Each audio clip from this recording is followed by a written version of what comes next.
I'll give you a little kind of synopsis of the book and why I wrote it, and then really open it up to these two gentlemen that really, you know, work the case. Yeah. Great.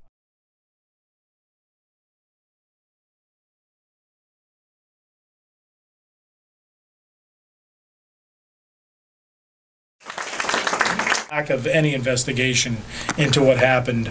McKay pulled him over, ordered him into a dirty little parking lot. 5 years ago, I went to his superior. Who, McKay? Taylor. Yeah. McKay Superior? Okay. Yeah. And who was that? Taylor. Uh-huh. And I said, get rid of him. He's a danger to the department and the town. And what happened after that was he apparently, because I followed up with Taylor, I said, so what happened to all that? He said he went to the chief and he both went and talked to him, and he said, oh, they're just giving me a hard time. Leave me alone.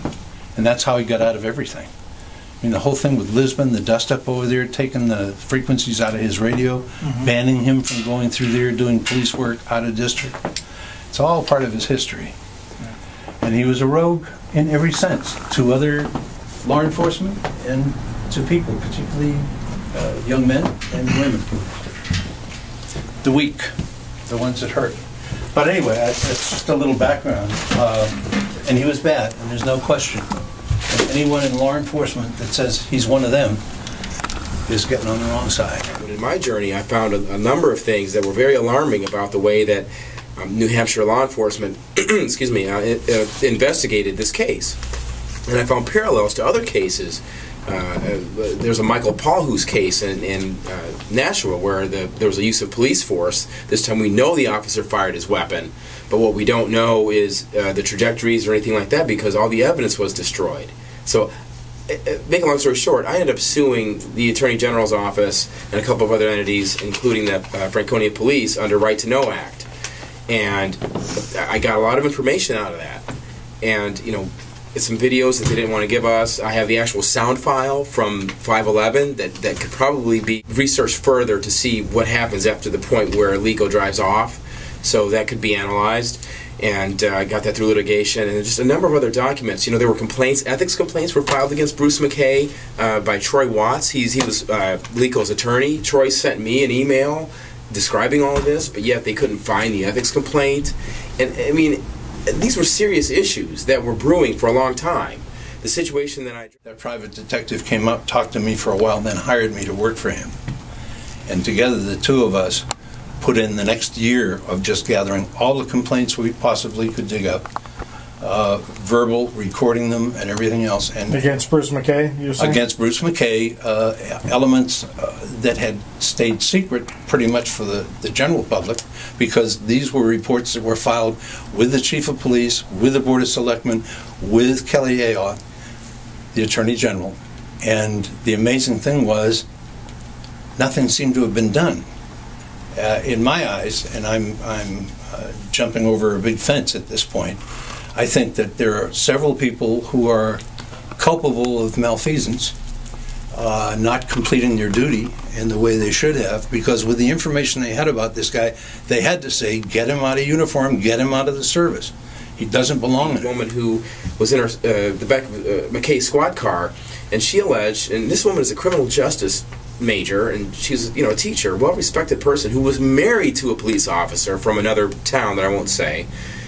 At any rate, you know, Bruce had her in the back of the car and took this, she called it a penis-shaped knife. It was a non-spec knife, and it was an alleged DUI. She said, Bruce, you know I'm not drunk. Why are you doing this to me? And he had her in the handcuff and took this knife and cut her seatbelt off with it in such a way that it was kind of, you know, going in a private area. And so she said to him, Bruce, what are you doing? What are you doing? And that is the exact same thing. The last two words out of Lico Kenny's mouth were probably, what are you doing? What are you doing? We can hear him say that on the video when he's OC sprayed without a warning. And so, you know, to sum up, this is the kind of activity that was going on. McKay pulled him over, ordered him into a dirty little parking lot, and as he does that, he pushes his car in several times violently, jumps out of his car with a can of OC spray, pepper spray, soaks Lico Kenny and his passenger Caleb McCauley,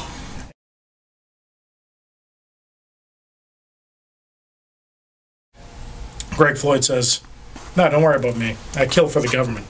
This is my 23rd kill, and this is my 43rd kill." And he's just, giving you these delusional comments that say, you know what, something is amiss here and something needs to be investigated a little more closely, which was never done, because immediately that night, the Attorney General of New Hampshire said, here's the situation. You've got a bad kid, a hero cop, and a good Samaritan saves the day.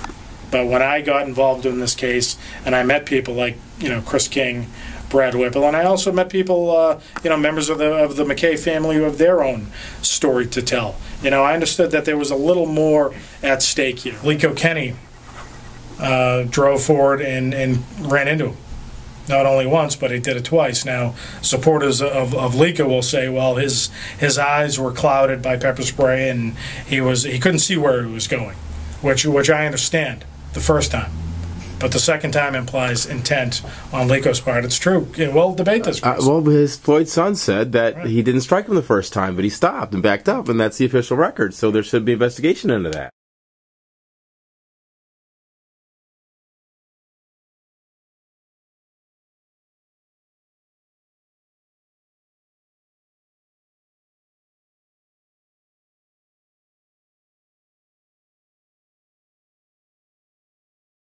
See, Chris is as I said, he's been a thorn in the side of law enforcement on behalf of the Kenny family, as has Brad Whipple.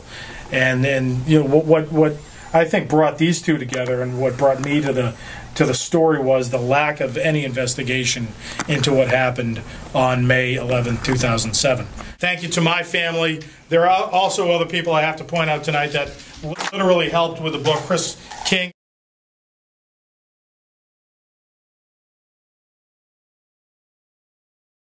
He sent some documents my way when the trail ran cold. Thank you very much. All